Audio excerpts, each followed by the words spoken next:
What's up, guys? How's it going? This is the Edge DFS. We're talking Showdown. Seahawks versus Cardinals.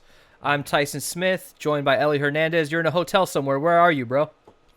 I'm out Kentucky. I'm out in Kentucky, rather. Me and my fiance decided to get some time away from the kids. So we're excited. We'll go get drunk as soon as we're done recording this. Love it. Well, why not get drunk while you're recording it? Shit, I got my seltzer here. I've got a backup just in case if the show goes long. So, Yeah, I do too. all right. So we're talking Cardinals Showdown again for the second straight week. That's pretty cool considering both of us are from Phoenix. We're huge Cardinals fans. I like to win money more than I like to be a homer, so I'm gonna pick whoever the best play is. If they happen to be Cardinals, great. Be more entertaining, but you'll see. We're actually relatively high on the Seahawks, I think, this week.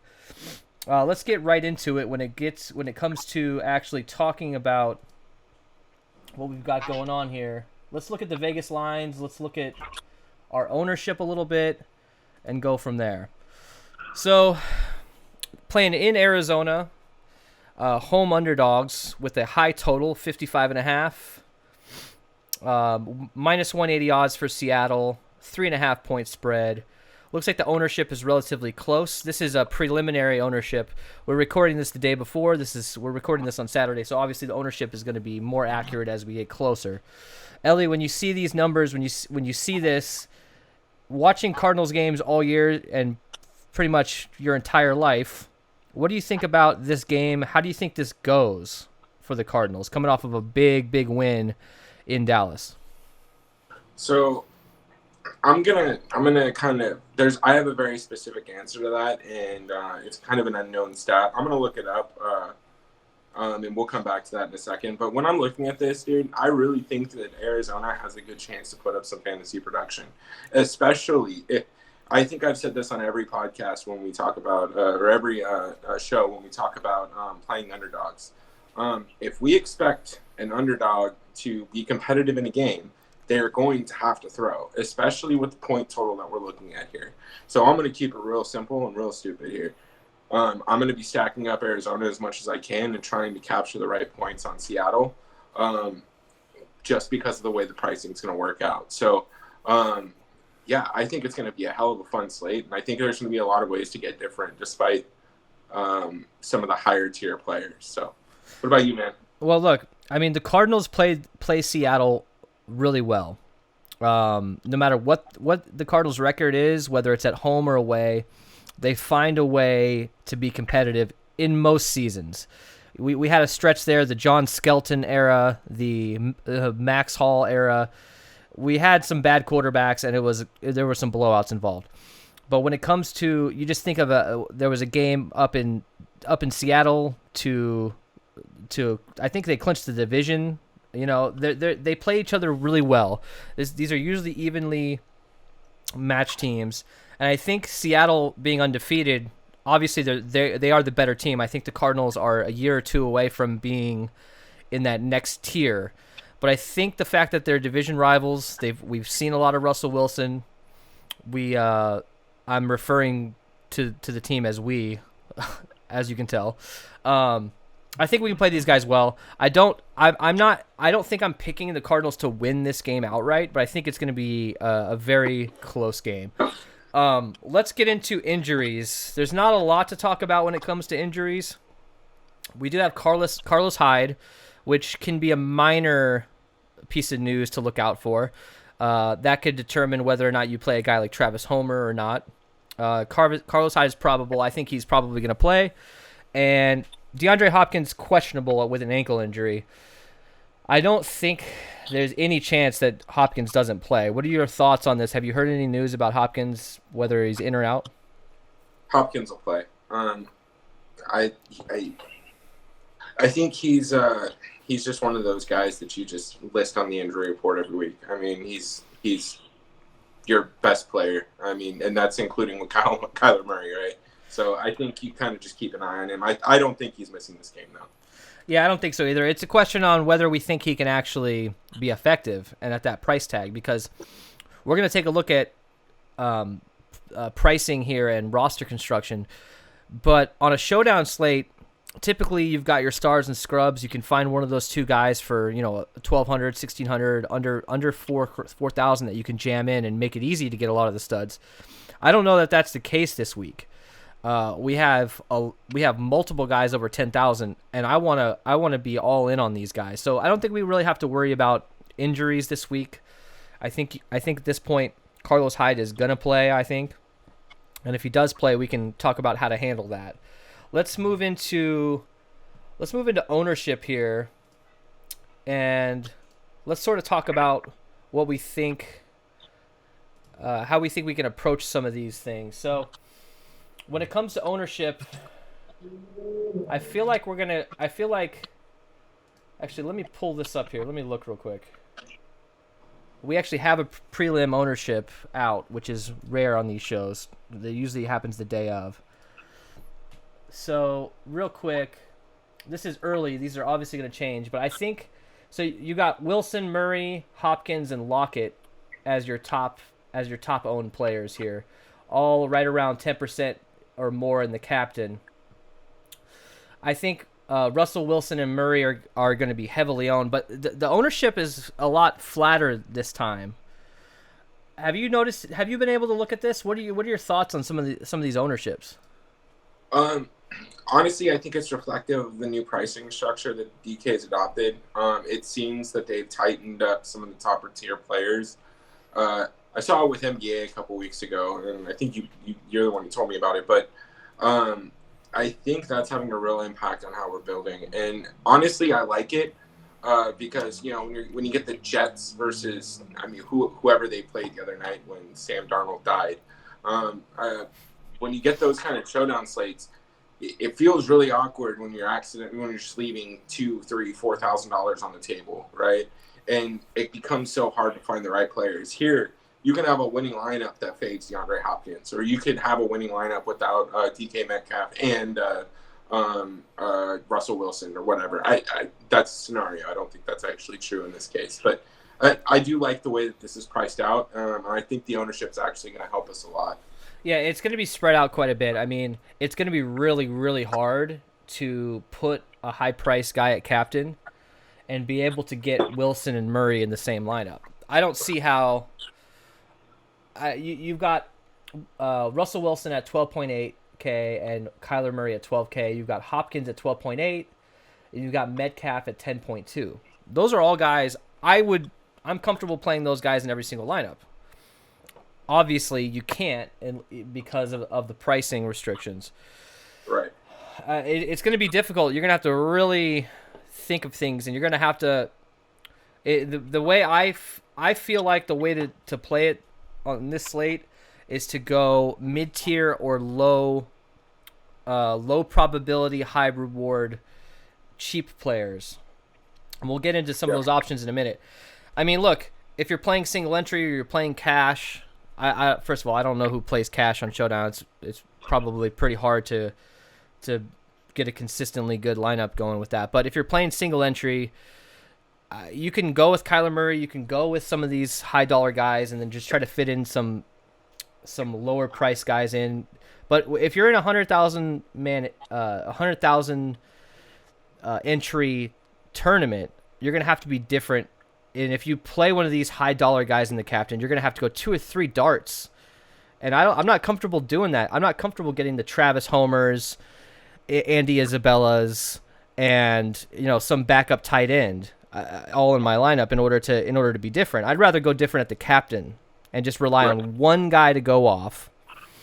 If you put Andy Isabella at captain and he scores 2 touchdowns, well, now I've got both quarterbacks. I've got 2 of the best wide receivers in the game in my flex, and the probability of them going off is higher. So, what do you want to talk about next? You want to go into position by position?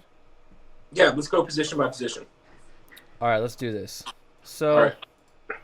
I mean, it's going to be pretty quick on position by position because I think it's pretty straightforward this week. I mean, what do you do with the quarterbacks? I mean, I'm comfortable playing both quarterbacks in every lineup because these guys, the chances they're in the optimal lineup are super high. I mean, at worst, I would rather fade Wilson in If your game script is the Cardinals can win this game, and maybe it's a little bit lower scoring than we would think if you're going to go the under, I'd fade Russell Wilson simply because Kyler Murray has so many designed rushing plays. He's going to get 50 yards rushing. He's gonna potentially get a rushing touchdown.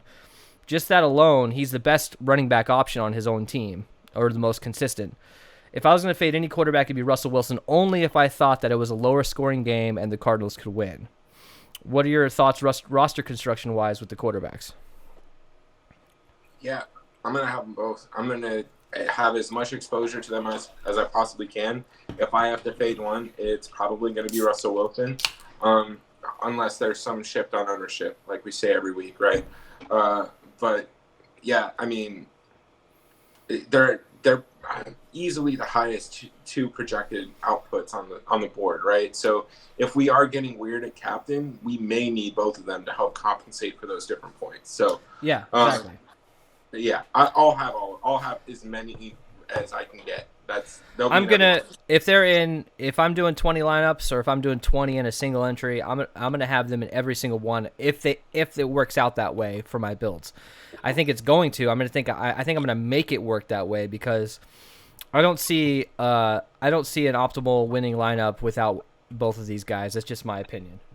I agree. Running backs. So Chris Carson is. Let's focus on Seattle real quick. Chris Carson is $9,000. I just don't see a situation where him at 35% owned and $9,000 where he absolutely crushes this week. I could be wrong. I mean, this guy has shown a ceiling in the past, but I would rather go with one of his backups at a lower price than going with the guy at $9,000. I'd rather go with Tyler Lockett or spend up a little bit more and get DK Metcalf on this team than having to go with Chris Carson. When it comes to Travis Homer or Carlos Hyde, that's where things get real foggy for me, because if Carlos Hyde plays, does he take over those backup snaps? Yes. We've seen Chris Carson die so many times in the first quarter and just be out for the rest of the game. I don't love playing any of these guys, to be honest, but if I had to, I would probably choose Carlos Hyde if he's at full strength. What do you think?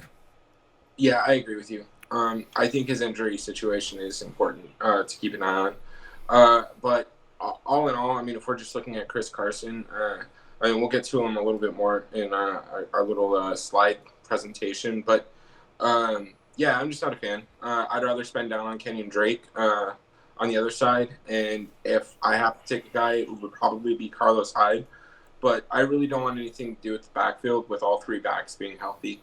If something happened and Chris Carson got injured, then Travis Homer becomes a great play because, Pete Carroll loves him, and Carlos Hyde is slow and can fumble, right? But if they're healthy, Carson's going to get the majority of the bulk, or the majority of the carries, and Hyde will be used in potential goal line situations or short yardage situations. So it just spreads it out a little bit too much for me. I really don't want any of these guys.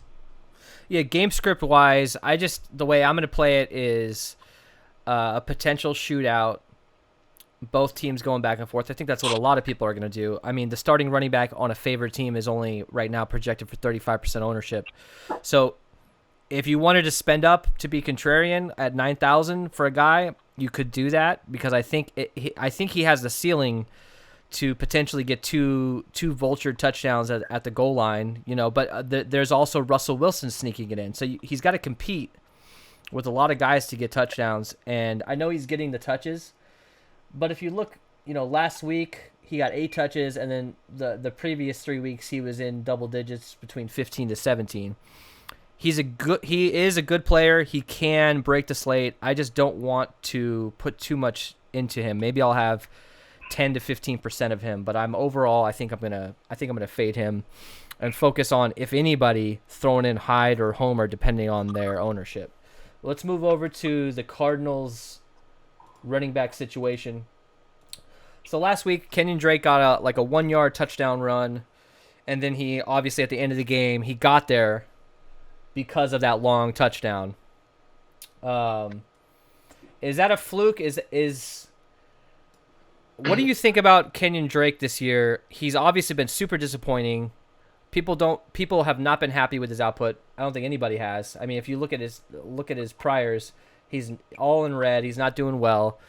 Are those just him having a slow start to the season? Is this him ramping up for a big second half? What do you think? I think he's like number 3 in the league in total rushing yards. And if you take away that touchdown run, he did get there. He had like 89 yards or something along those lines and a touchdown on, 12, 13 carries. Let me see. Yeah, he had 20 carries last week, and obviously it was a blowout, so there's that. But if you look at his priors, 18 carries, 13, 18, 20, 16, and those are he had 18 carries in a loss to Detroit. He had 13 carries in a loss to Carolina. So even at 13 carries in a loss is still potentially enough to get you there. He's getting the ball quite a bit. I think people are a little higher on Chase Edmonds than they should be. Chase Edmonds has the upside because he can catch the ball. But this guy's clearly the number 1 running back. It's not a 1A, 1B situation on this team. If anything, it's a 1A, 1B with Kyler and Drake as far as rushing goes. So I think you can embrace Kenyon Drake this week, and especially at, sub 30% ownership. I mean, here's the thing, dude. We all know Russell Wilson, DK Metcalf, and Tyler Lockett are up there with one of the best offenses in the game. So I don't think the Cardinals are fools here, right? Cliff Kingsbury has been pretty balanced with his running game. Yeah, they up the tempo, but they want to keep the ball out of Russell Wilson's hand. That's how the Cardinals win this game. And if you look at Kenyon Drake, I mean, you throw in a touchdown on any of these games other than week 1, right? All of a sudden, his total points change, and that's all that it is. Yeah, he might split carries with Chase Edmonds once in a while. Chase Edmonds might, steal a vulture a touchdown, but Kenyon Drake he's a really good running back, and I have a little bit of an Alabama bias because I watched him there, but he's good, and the Seattle's defense is not. We need to keep that in mind. Just because their offense is great does not mean Seattle's defense is doing anything. Bobby Wagner is obviously having a year, just like he always does. But I think Kenyon Drake is a great play, especially at that price tag. So I'll have a lot of them. I mean, it's $2,000 cheaper than Chris Carson. I would, even if they were the same price, I'd prefer Drake, in my opinion, simply because I think people are still down on him. I think it was a fluke last week, is what they think. But I think this year he's just having a rough start to the season, and a lot of it's not his fault. If you've watched these games, he hasn't been set up for success quite as much as he should be. This team is also the best red zone team in the NFL. So think about it that way. When this team gets it in the red zone, they're going to score a touchdown. So who are they going to target? Either Chase Edmonds, they're going to hand it off at the 3-yard line on a draw play. They're going to do a reverse. They're going to do a little shovel pass to Christian Kirk. They're going to find ways to score. And that's why this week I feel like we have to just be ready for anybody on this Cardinals team to have a breakout game. We don't have to focus on just the big-name guys like Hopkins. Here's one thing I want to call out, right? Because this has nothing to do with any positional players, but it's something to keep in mind. Obviously, I'm going to be a little biased as a Cardinals fan, but there is something that we need to keep in mind, right? The Rams are 4-2, and they played a lot of the NFC East to this point, right? So this NFC West division very much is up for grabs, right? Seattle is 5-0. It's highly unlikely that they're going to go undefeated, right? So at some point we're going to get some mean regression. And I know it's hard to talk about that in football because any given Sunday, right, anything can happen. But this is a very important game for the NFC West. If the Cardinals come out and are able to pull off a victory here, they have beat San Francisco head-to-head. They beat Seattle head-to-head, right? And Seattle's going to lose 2 or 3 games this year. If it comes down to it, this could be something that decides tiebreakers at the end of the season. And I'll be honest with you, Kyler Murray didn't look great on Monday. And once he started running the ball, it was a different ballgame. But I really think that Cliff Kingsbury and Kyler Murray are going to come out fired up about that performance and try and, I mean, look, this is mini Russell Wilson. That's essentially who Kyler Murray is. If there's anybody that he reminds me of, it's Russell Wilson. So, you know, I mean, let's see who's the guy. I really think Kyler's going to come out and crush it this week. Let's just hope he's not in his feelings, because I have seen that a little bit too. He's a bit of a diva, but I like it, man. I love it. Yeah, I mean, another thing to think about too before we get too deeper into these positions is the Seahawks are coming off a bye. You know, if you have 2 weeks to prepare for a team, especially with a coach like, you know, Pete Carroll, I'd actually be curious to look up his record coming off of buys. I know Andy Reid has a great record. Belichick has a great record. These good coaches who have 2 weeks to sort of dial in their offense and their defense against a team, I think they get an advantage for that. But look, the Cardinals are so dynamic. Cliff Kingsbury probably hasn't shown us half of what he's planned this year. We could see a lot of weird formations, a lot of weird stuff going down this week, simply because all the stuff we're talking about, you don't think that they talk about it as well? These coaches know that the other team is studying them. They're going to pull out some new formations. They've already planned the fact that, hey, this team has 2 weeks to study what we're doing. You might see some weird formations come out from them. Let's jump to... So Pete Carroll is 4-3 off the bye. So nothing too special. Bro, Mike Holmgren was 1-10 off the bye for Seattle. So, yeah, there you go. And also, look, the Cardinals are at home.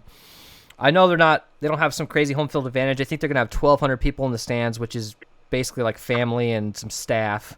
So it's not going to be a huge deal. And I wouldn't be surprised if half those fans are Seahawks fans, to be honest, knowing Phoenix area, most of the transplants, and you get a lot of other fans coming into town. I don't think there's any sort of home field advantage besides the travel aspect, where they get to spend an extra day at home. They get to go home at night. They're a little bit more comfortable. That's the only real home field advantage. But being a home underdog is always slightly strange when you see that, especially with a team that's 4-2. And remember, they were underdogs against the Cowboys on Monday too. So I wouldn't, pay attention. Yeah, I recommend our viewers to just pay attention to line movement and, you know, your gut too. I mean, you watch football. Football might be, of all the sports, the hardest to project, right? Yep. I mean, Dak Prescott could dislocate his ankle in the middle of a game, right? Or he could lead a 48-point comeback against the Falcons. None of that stuff you're not projecting that statistically. There's no model that's going to predict those outliers. So if you think that's what's going to happen, like I did on the Dallas game, I just did not build appropriately. I did not spend enough time on my builds. You have the opportunity to make a lot of money, right? I mean, nobody's going to be going a 1-5 stack in this game. But if you think Seattle's going to...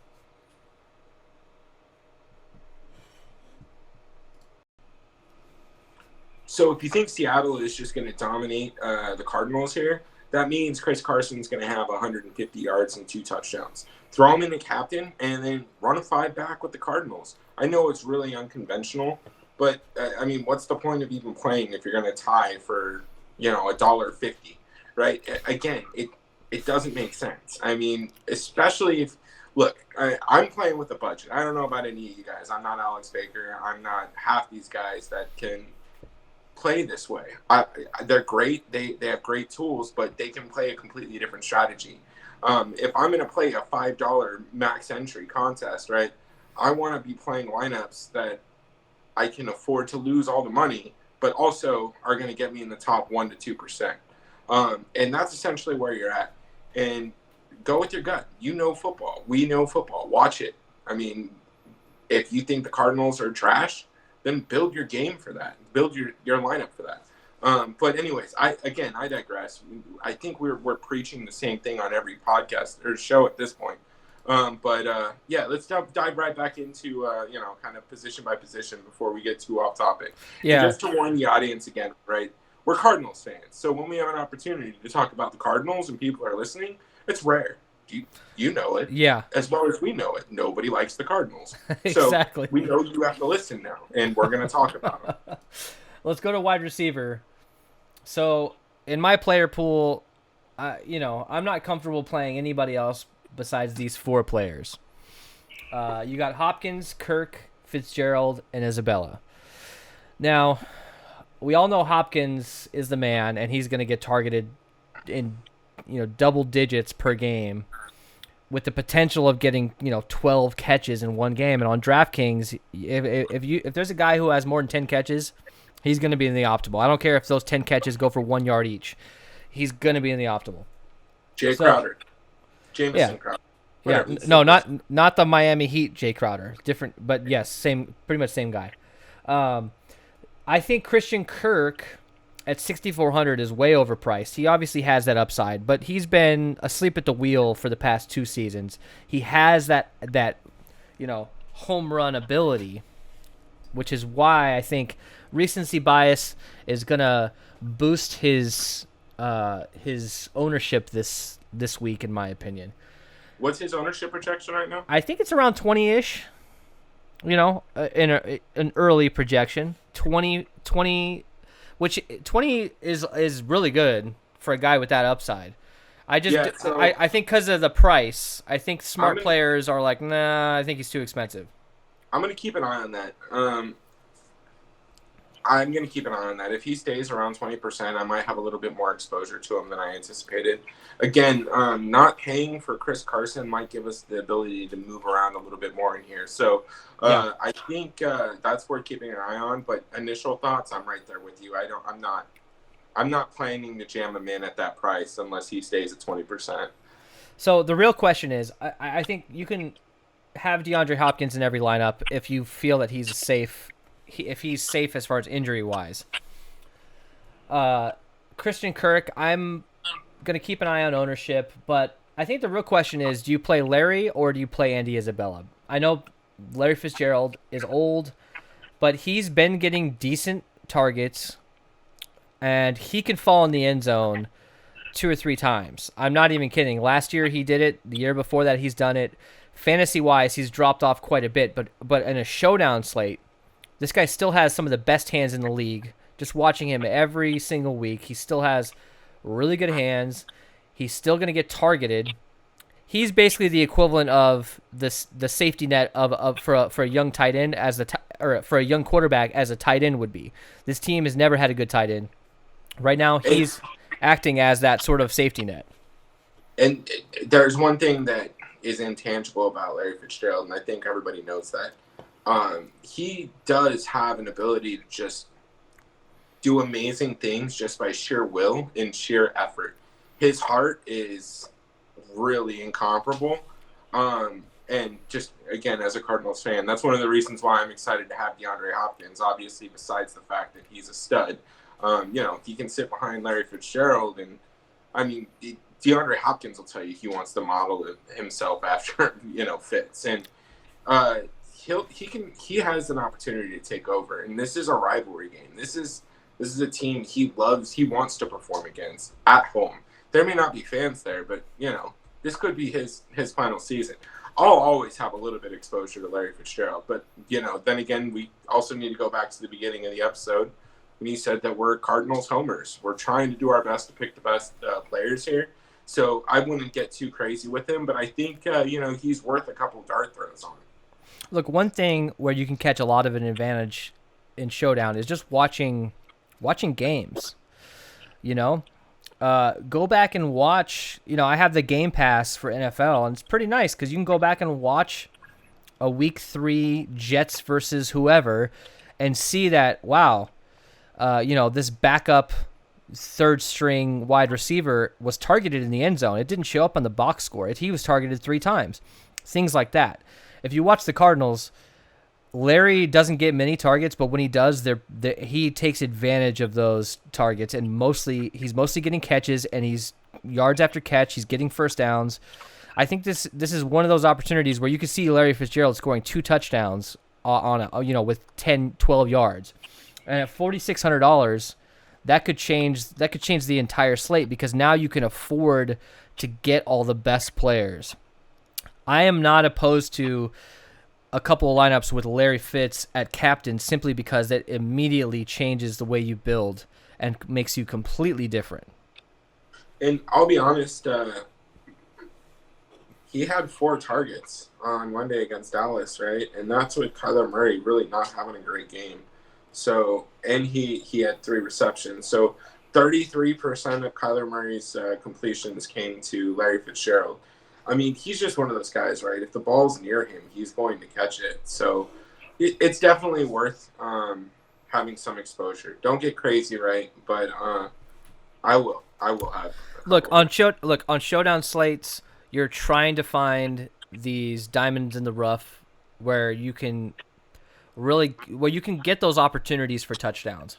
They're not always going to work out, but you have to consider playing some of these guys that you would never ever play on a main slate. You just have to, because they're going to, in most cases, break the slate. What was the last game? What was our last Showdown slate? They're all blending together at this point. Who played last? Yeah, Giant. Oh yeah, the shit fest. Right, you had Wayne Gallman, who I didn't even have in my player pool, because we were talking about Dion Lewis, but because Freeman got injured, you had Wayne Gallman come in and absolutely crush the slate. He was in the optimal. I'm not saying plan around injuries. I'm just saying that any player has the potential to break the slate, and you can't really rule guys out, especially guys that are getting opportunity. If you got a guy at 4,600 getting 7 targets against a division rival, and you have to consider playing this guy, and you have to consider playing him at captain in a few lineups, at least me. So let's move on to Andy Isabella. He was targeted on some bombs last week. I think Kirk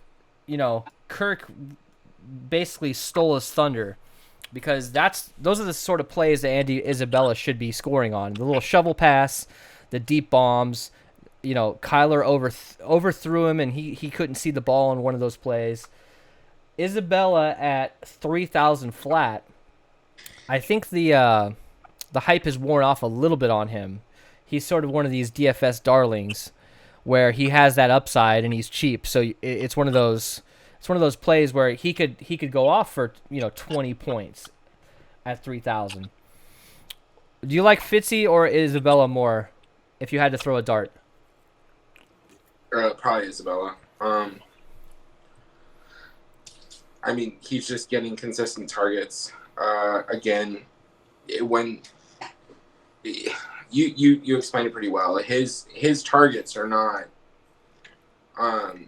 short routes, right? They're not quick slants, and occasionally they are. But when they're looking to get Andy Isabella involved, it's a splash play, and I think we're going to need to see a little bit of that more. A lot more of that in this game. I think they're going to try and run the ball as much as they can, and then they're going to run some play action shots designed specifically for Andy Isabella and Christian Kirk to get down the field. And honestly, I think that's the script for success for the Cardinals if they plan to win this game. So I expect we'll see a decent amount of that. And Kyler wants it back. He wants that. He has 2 touchdowns to Andy Isabella if he does that right. So that's where I'm at with it. I'm going to have a healthy exposure to Isabella. I mean, look, Isabella has 1 or 2 chances. If it doesn't connect, you got to move on to the next slate. Fitzgerald has 5, 6 opportunities to slow drip into the optimal. Depending on your, I would say Isabella is a great FanDuel play. Not that we really talk much about FanDuel, but Isabella's got that 1 or 2 catch upside. Fitzgerald's got, maybe 5, 6 catches for 50 plus yards and a touchdown or 2 touchdowns here and there. So as far as, I know we spent a lot of time talking about random Arizona wide receivers, so let's move on to Seattle, where I think it's pretty clear, me personally, I've X'd out some guys in my player pool, but Lockett, Metcalf, these are the only guys I want to mess with. David Moore at 5,400, I don't even want to have, his ownership is reflected at his price. I don't really want to have any David Moore. And, obviously, by me saying that, he's going to go off for 2 touchdowns this week. I think Lockett and Metcalf, there's not really much to talk about. Metcalf is priced up. This guy's turning into a number 1 wide receiver. I just think that Lockett is still that guy with that can, go off for 200 yards receiving on 6-7 catches. I just like Lockett more, in my opinion, simply because of his price, and they're right around the same projection. Who are you going to target more this week for Seattle? I'm going to be much heavier on Lockett. I don't know if I need to pay $10K for DK Metcalf, especially when the projections are so tight between him and Lockett. And then looking at the next couple of guys, I will have a little bit of David Moore, probably even with the field, maybe slightly under. But I'm looking at Freddie Swain a little bit here. The interesting thing about him is he's got similar usage to David Moore, and as we do more of these shows, I'll start coming a little bit more prepared with detailed stats so I can go into a little bit more of these comparisons. But I mean, at the very least, right, Freddie Swain, the projections I'm looking at have him at 3.5 points, right? For $600, if he gets 3.5 points, I'll probably cry. That would be awesome. I mean, at $600 on a slate like this, even if he gets 0, it's just a pure punt, but allows you to have Tyler Lockett, DeAndre Hopkins, Russell Wilson, and Kyler Murray, and shit, I don't know, some kicker. You're already going to be in a better spot than a lot of these people are. And again, I just don't want to have to guess. And on a slate like this, if you start running guys like David Moore too often, then you're going to have to throw in another kicker. You're going to have to throw in a defense, and just from pricing and construction build strategy, right? So that's where I'm at with it. I'm going to have a little bit of Freddie Swain, but I'm going to have a lot of Tyler Lockett, dude. I mean, it just... Oh, yeah. I don't understand why he's... I'm with DK Metcalf, with Tyler Lockett being the most underrated wide receiver in the league. That's by far. No one talks about him. Yeah. Swain, just to give you guys some perspective, he's averaging 33% of the snaps this season to David Moore's 49%. But if you look at the last 2 weeks, Freddie Swain at 38% in week 4 and David Moore at 36%. And week 5, they're right around 45% each. So I think that Freddie Swain is starting to actually sort of take up more of those third wide receiver snaps. He's not getting targeted that much. It's a dart throw. But at $800, if he gets you 4 catches for 40 yards, doesn't necessarily even need a touchdown, you could turn that into a profitable lineup with that guy in it. Well, I mean, look at some of the dart throws that we've had over the past couple nights. John Hightower from Philly, I think he was $800, and honestly, if it wasn't for Wayne Gallman, he would probably been in the optimal. So, excuse me. I mean, I don't know. These 600, I'd just rather risk that. When I'm looking at Freddie Swain and David Moore on 1-to-1, right? I think they both are pretty closely matched when it comes to odds to bust, right? Yeah. I think David Moore has just as good of odds to hit 0 as Freddie Swain does to hit 4 fantasy points. And so I'd rather just not pay $4,200 for him. $600, I can eat the 0. $4,200, I can't eat the 0.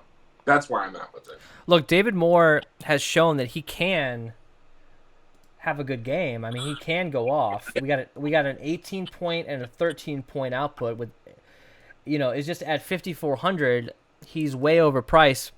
Another one of these options where the optimizers are going to hate this guy. He's not even projected for 1% ownership. I think obviously that's going to go up. He might be around 5%, maybe 10%. Well, hold on. David Moore? Yeah, he's got no projection. I mean, look, it's the day before on a showdown slate. It's hard to actually get real accurate projections on the lower end. But if this guy's under 10%, I want a lot of him because he has that upside. So just keep an eye on his. If he's under 10%, I'm doubling the field. Keep an eye on his projected ownership. Yeah. If it is under 10%, you just got to play him. I mean, he like I said, he does have the upside. He's got an 18-point and a 13-point game. So just keep an eye on that. Let's move on to tight end. We're looking at tight end for Seattle. Now, look, you got to remember, the Cardinals are notorious for being a terrible team against the opposing team's tight end. Like, they're notorious for it. And the only reason why we haven't been targeting them lately is because they played some bad tight ends lately. They haven't really played like guys who actually have, who are known or have an upside. You know, you got Chris Herndon, you've got the Carolina Panthers tight end Zach Thomas. I don't know his freaking name. Those are the kind of examples I'm throwing out there because those guys don't necessarily have an upside, and we kind of forgot that the Cardinals suck against tight ends. Now, you don't really have, Pro Bowl tight end at the moment, but Greg Olsen and Will Dissly, and even Jacob Hollister. Now, we won't get too crazy on Hollister, but Greg Olsen can go off. This guy can go off, and against a team that is notoriously bad against the tight ends, I think you have to consider a guy that's under 10% owned at 4,800. And even Will Dissly, this guy was a really good tight end before he got injured last season. I think you can consider Will Dissly at 1,400 as well. Yeah. I mean, I agree.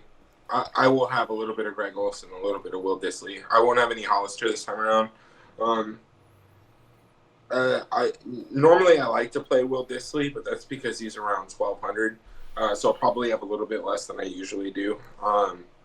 But Greg Olsen's a fine play. I honestly think you can pretty much just stack Russell Wilson and Greg Olsen and then run a four stack back the other way. So, there's going to be some interesting builds there, but I agree with you on this. I mean, look, he's 4,800. It's not ideal, and that's why he's coming in at lower ownership than Dissly, because Dissly's at 1,400. But, he's getting 62% of the snaps on average this season. Week 5, he got 81% to Will Dissly's 31%. His routes run are usually right around the 30s, depending on sort of how the game goes. I'm talking about Greg Olsen. He's not a world breaker. He's not going to change. Typically, he's not going to break the slate. But this guy can definitely be one of those guys who comes out and scores two touchdowns in the red zone against the Cardinals. It's definitely possible. Just keep an eye on these guys. Don't go too crazy with them. I'm not putting them in, double the field necessarily. It might be a little bit over the field, but it's something to consider. And it's an interesting pivot off of the chalkier build. That'll be probably DK Metcalf and Jason Myers or Zane Gonzalez, one of the kickers. If you want, you go down to Tyler Lockett, then you pay up a little bit more for a less optimal projection with Greg Olsen, right? So you get that extra 1,000 in salary. You go up to Greg Olsen. He's projected for 2 less points. And if you're doing MME and there's you're going to have a bunch of green people that are just running optimal lineups. I guarantee you it's probably 10 to 15% of the actual field that's really understanding how to leverage ownership. So, I mean, this is an opportunity for a pivot. And to be quite frank, I mean, the ceiling on a kicker is so much more limited than the ceiling on a position player. I mean, Greg Olsen has the opportunity to score a touchdown. Jason Myers, if he scores a touchdown, something's going horribly wrong. So that's the one thing to keep in mind. Yes, it's going to be a more risky play, but, I kind of like it because it gives you a little bit more. Would you say 10%? Greg Olsen's at 10%? Around 10%. So, yeah. No, I mean, look. I will double the field on that. Yeah, exactly. I mean, look, you brought up a great point. Greg Olsen is at 4,800, projected for right around 9 points-ish, and obviously all this will change. But if you go to Jason Myers, Jason Myers is cheaper, and he's projected for more. So the optimizers are going to plug in Jason Myers almost every time, unless you're creating rules or you're limiting exposures. Jason Myers is going to get in those lineups way more than Greg Olsen. Something to think about. I think Greg Olsen's upside is way more than Jason Myers in a shootout sort of a game where there's going to be a lot of touchdowns scored. If you think it's going to be an under, then maybe you change up your Jason Myers exposure. Just keep an eye on Olsen versus other tight ends and other players at that position when it comes to ownership. So when we look at Arizona Cardinals tight ends, I mean, this team has never had an actual tight end that we actually care about. I mean, I can't remember the last good tight end. Leonard Pope scored a touchdown once, maybe. I at this point, Steven Spock. I mean, if you look at Dan Arnold, I think he had an upside, and there was some season long potential for him this year. And I played him a couple times early on because he had that upside as far as a target. He wasn't necessarily a pass blocker or a run blocker. But now it seems like Darrell Daniels has sort of taken over that number one tight end role, and he's been getting the targets over Dan Arnold. Dan Arnold at $1,000 can really change up your lineup construction, but I just don't think that he is more than one or two lineups in a 20 max, simply because of his snaps. It's trending more towards Darrell Daniels. The last 2 weeks, Darrell Daniels 55% of the snaps in week 5 and 69% of the snaps last week, to Dan Arnold's 37% of the snaps. I think it's just trending more towards Darrell Daniels, but at this point, we don't really know how they're going to treat Dan Arnold. You getting any exposure to these guys? So I'm just going to keep it real brief, man. I will have some exposure to Dan Arnold. I might be with the field or slightly over just because of pricing. That's all I have to say about the Cardinals. Yeah, it's not even worth mentioning. He's $1,000. He's getting around 15% ownership. If you wanted to take a risk on a guy at 2,400 who's getting no ownership, Darrell Daniels is that option. I think the tight ends in this game could go off simply because you have all these high-priced, well-known wide receivers on both teams. There's an opportunity for these guys to slip under the radar. Yep. Kickers and defense, we won't really go into it too much. Just like every week, I'd say get a little bit of exposure on them. Zane Gonzalez has an upside. So does Jason Myers. We're in Phoenix, so it's a pretty good weather-wise. You're not going to catch a lot of wind. You're not going to catch a lot of rain. So it's better for kickers this time around. When it comes to defense, I don't think you really need to play a lot of defense. If I get a little Cardinals defense, because they have that big play upside, fumble recoveries. You got Budda Baker, who can cause a lot of issues. I'm not going to have a lot. Briefly, how are you going to treat this? Are you going to create any rules, or are you going to just let it happen? I'll let it happen. I'll try and keep out the kickers as much as possible, but I'll have some exposure. Defenses, I'll have very limited. Seattle, I won't have any. Max 1. In a 20 max, I will only get exposure in one lineup if I play them at all. But I will have a little bit of Cardinals defense as well. They have at least 3 sacks in every game, except against Carolina. Just from sometimes in football, you get teams that step up because their best players hurt. That's what we saw against Dallas, and I'm gonna have a little bit of exposure just in case they're still riding that momentum, that high of just an absolute dominant performance. Sometimes that momentum can carry directly into a very important rivalry game. So, like you, I'm gonna have a little bit of exposure here. I think Budda Baker's just come into his own and has an opportunity to lead this team to a huge win.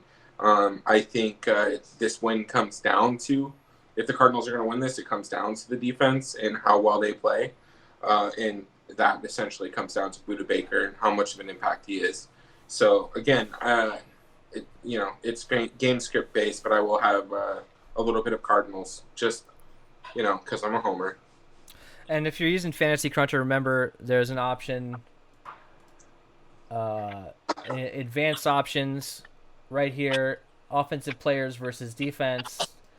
By default, it's 0 on Showdown, we don't, on a normal slate, you would never want to play your defense against a quarterback or whatever.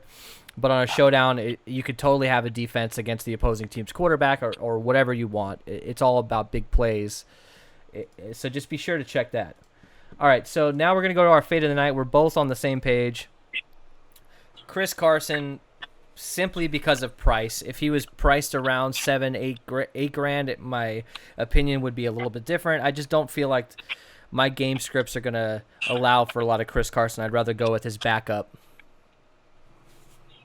Yeah, and I just don't think it's going to be his night. I know he gets involved and Pete Carroll likes him, but I think this is going to be the Russ Kyler show. Pete Carroll's a great coach, man, and I think he's having fun too. Like I think he knows what the fans want to see. He knows what's going to get this team fired up, and it's not going to be Chris Carson. Russell Wilson's the heart of that team. If they're gonna make another Super Bowl run, then it's going to be on Russ, and I think they want him to win the MVP. So, yeah, I'm right there with you.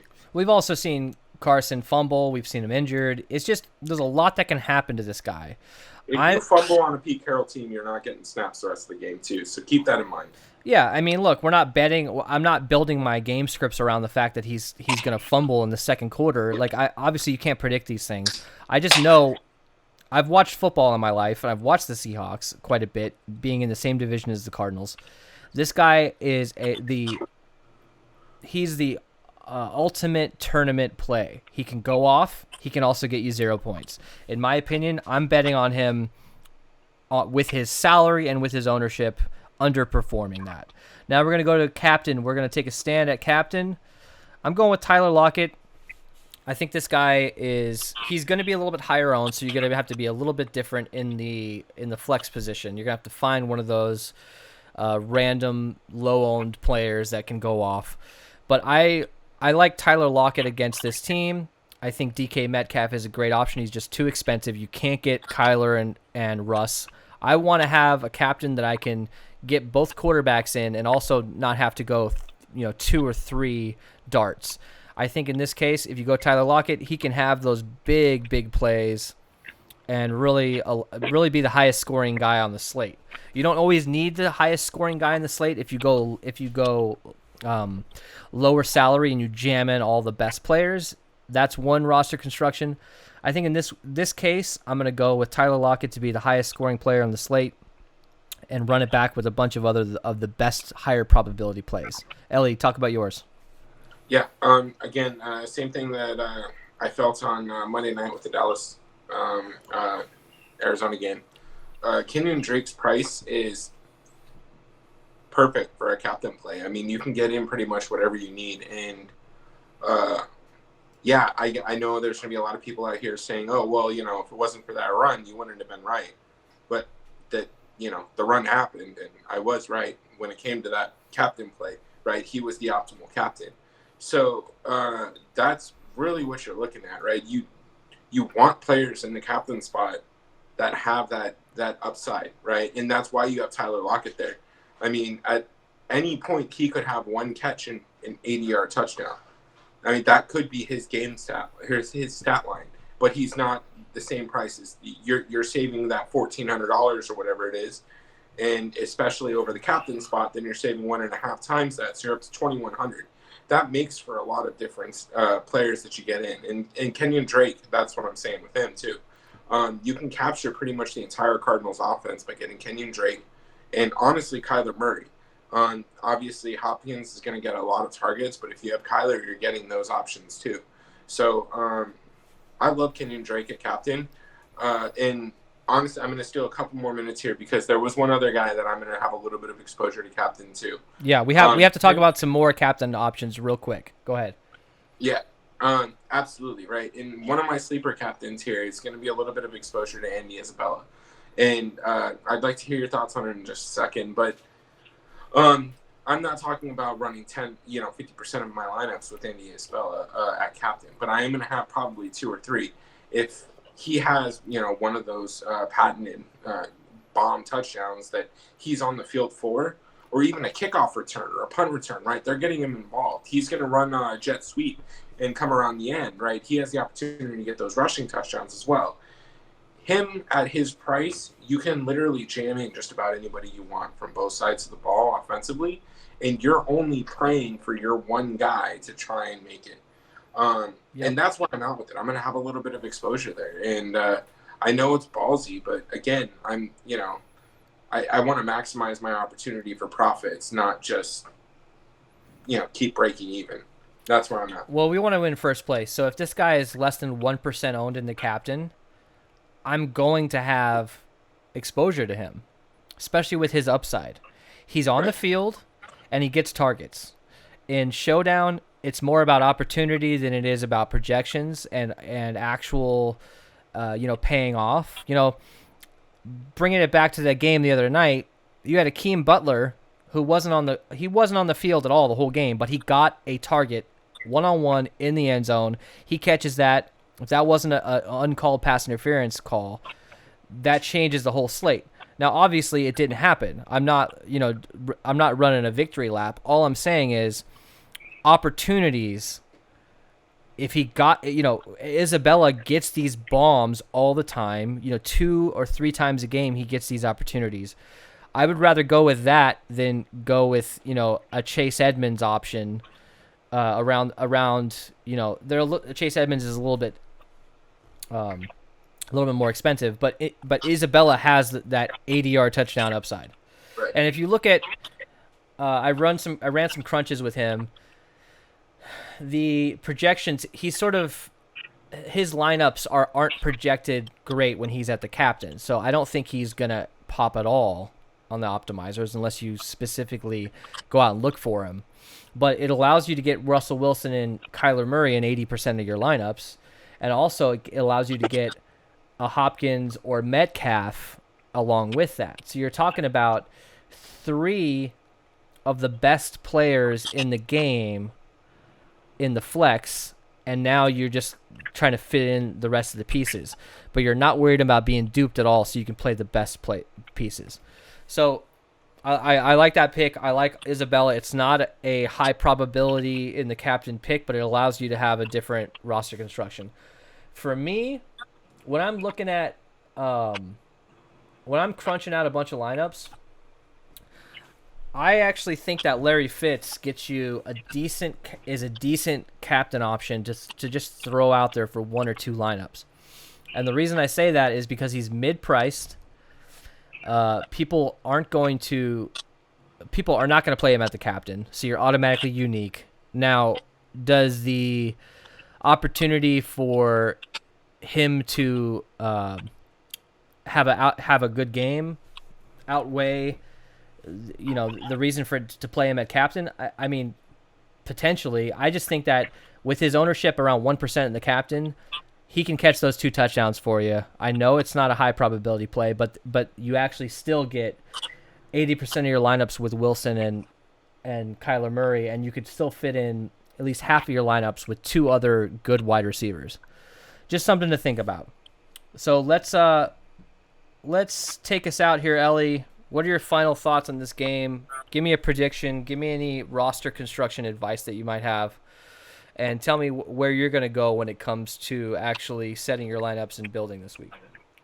I think the Cardinals are going to win this game 31-27. And for lineup construction on this particular game, I would just say avoid 3-3 stacks. I think that's going to be the chalkiest way to build this. And it makes sense because that's going to be the most balanced output of production. But I think you have a easier opportunity to get unique running a 4-2. If 90% of the field's in 3-3 and you're running a 4-2, then you're already different than 90% of the field. So it gives you an opportunity to not have to get as risky too. And yes, it is inherent risk by itself. But again, just if you like the 4-2 build, you can stay a little safer by running a 4-2 with the 4 being the captain. If you want to get even riskier and save some ownership, then you run the 2-4, right? There's different ways that you can get different without necessarily just playing these ridiculously low-owned guys. And I do have one more thing I want to say when we talk about these low owned guys and these dart throws. I'm not talking about starting J.R. Smith at MVP during the NBA Finals because you want to get different. I'm just saying that the guys that we're looking at are more on the lines of Kelly Olynyk, right? He was captain in a showdown takedown during the NBA Finals. That's what we're looking for. Yes, it's more difficult trying to guess the one time that one of these randos is going to be right, but that's what we're trying to identify. And so make sure that you're doing the research on your teams. The Cardinals, we know. So we have no issues. We have no issues running Andy Isabella out there or Larry Fitzgerald. We've watched them for however long they've been on the team. And I say that because Andy Isabella's been there 2 years and Larry Fitzgerald 45. But keep that in mind. Go with your gut because you know what's going on, right? You know what's going to happen in the game. And it doesn't make sense to run Carlos Hyde, Travis Homer, and Kenyon Drake, right? So pay attention to what you're doing in your builds and just try and maximize your opportunity to get the correct build when you're going through and selecting your lineups. But that's... Yeah. I mean, look, roster construction as a whole, from a bird's eye view, is what you need to be focused on, not necessarily just being different when it comes to playing one 15% owned guy with a bunch of chalk. Now, will that be different? Potentially. But you want to look at it as a roster construction as a whole when it comes to playing a starting running back and his backup. When it comes to doing a 4-2 stack, doing a 5-1 stack, doing a 2-4 stack. Those automatically make you different and get you leverage. 4-2s and 5-1s, those are the highest leverage plays for a reason because there's not a lot of people playing them, and the optimizers like to put together 3-3 stacks because you're taking three great plays from one team and 3 great plays from another team with the higher projections, and you're putting them all in one lineup. The optimizers don't always love to put together a 4-2 or a 5-1. You have to force them to do that. So think about roster construction as a whole. All right, guys. I'm going to give my prediction real quick. I think the Cardinals will lose a close game. I think it's going to be 27-30-ish. Against my better judgment, I would love the Cardinals to win, but I think they're going to lose this game in a close one. We're going to be back for Monday night Showdown.